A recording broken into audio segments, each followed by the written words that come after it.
Hi, I'm Rob Cosman. We're here at Heartland Forest in Niagara Falls, Ontario, Canada.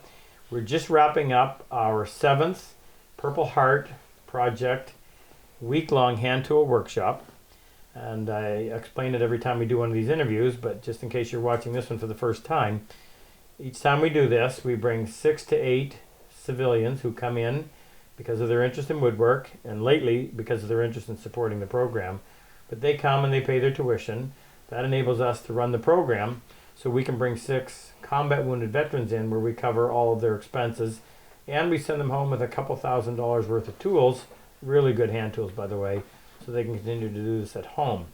Now, we've had numerous people contribute, a lot of the Woodcraft store owners, the Woodcraft Corporation, and multiple personal contributions that are just designed to help us be able to do this. This is Jeff. Jeff, where are you from? I'm originally from Erie, Pennsylvania, and now I live in New Braunfels, Texas. Okay. And Jeff was a combat medic, right? Yes. Attached to any particular unit or I worked with 101st 175 Cav. cavalry? Correct. Okay. Have to make sure these people understand these Yeah. terminology. And what happened to you? You mind telling us? Sure. It was middle of the night. We were on a high-value target raid. I was getting equipment out of the back of the Humvee. When I went to get out, my left foot went on the spare tire to step down. I put my right foot back, but when I put my right foot back, it got caught between the truck and the antenna. I was already moving backwards, so my foot got stuck there. I fell back, foot fractured. There was no one there to fix it because I was the combat medic. It was all on me. I couldn't explain to one of my guys how to reset a joint.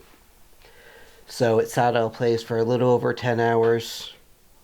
Once they finally got back in place, it overshot when doctors reset it. It overshot, cracked the other side of the bone.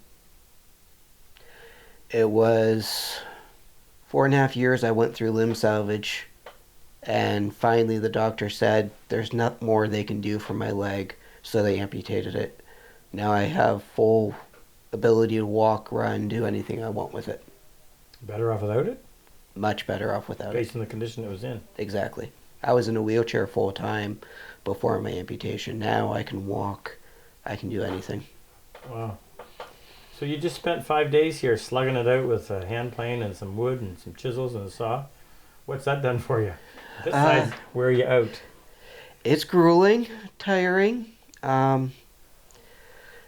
It was hard work, but it's rewarding seeing the final product. Seeing that you did make something and you learned something that you're able to take home with you and continue on. Improve on. If there was one skill that you picked up that you think was most valuable, what was it? Trying to single out a single skill, probably sharpening. Sharpening, yeah. I think that's what most guys always say. Because when you learn to sharpen, you can learn to use any hand plane, any chisel. So critical. Right. Okay, now I want you to talk directly to the camera. I want you to talk to the guys that you know that are in the same boat. They're sitting home, maybe they're suffering from PTSD, traumatic brain injury, whatever it happens to be.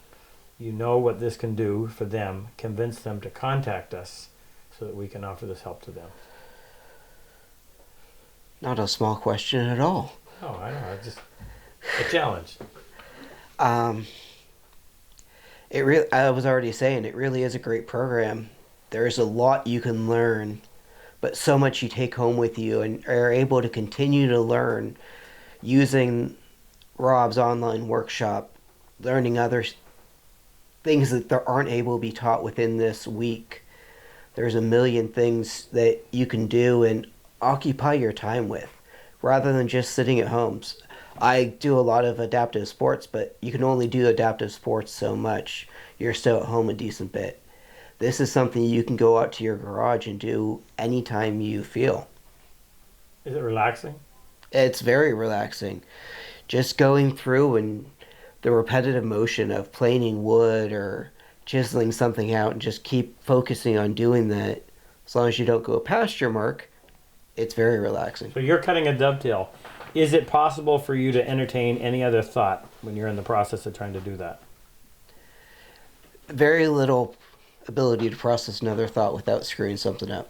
So it draws your attention and holds it. Exactly. And that's what they need, right? 100%. Last question. How has the camaraderie been with the other wounded vets, the other civilians, a lot of whom this time are vets themselves? The camaraderie's been great. Everybody, after 10 minutes, everybody's already gelling together and talking like you've known each other for 10 years. Everybody just wants to accomplish the same goals. Final thing. I thought that was going to be, I got one more. A lot of woodcraft store owners, Woodcraft Corporation, a lot of individuals have contributed to be able to make this possible. What do you want to say to them? It doesn't even come close to being enough, but the best thing to say is thank you. With everything that the contributors have given, we wouldn't be able to be here. With the store owners, the individuals sponsoring us, vets, the other participants that come non-military, if they didn't come, it wouldn't, the rest of our veteran group wouldn't have been able to be here. So it might seem small, but I really mean the most of it. Thank you. Thank you, Jeff. I appreciate your service. Thank you. And thank you for coming. It's been great having you. It has. Thank you. Keep it up. Hua.